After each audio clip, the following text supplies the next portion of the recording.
खबर शामिल करते हैं सांगड़ से, जहां पर सांगड़ पब्लिक हेल्थ डिपार्टमेंट ने करप्शन के रिकॉर्ड तोड़ डाले।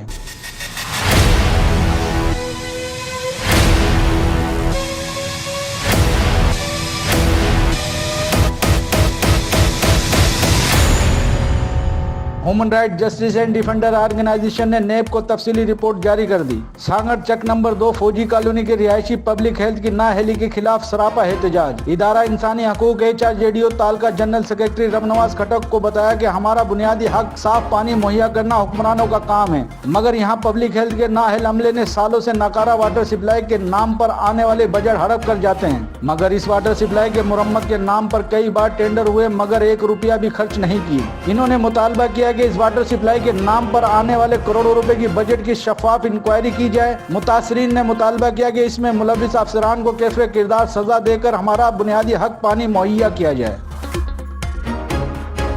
मजीद खबरों और अपडेट के लिए विजिट करें हमारा YouTube चैनल HRJDO न्यूज़।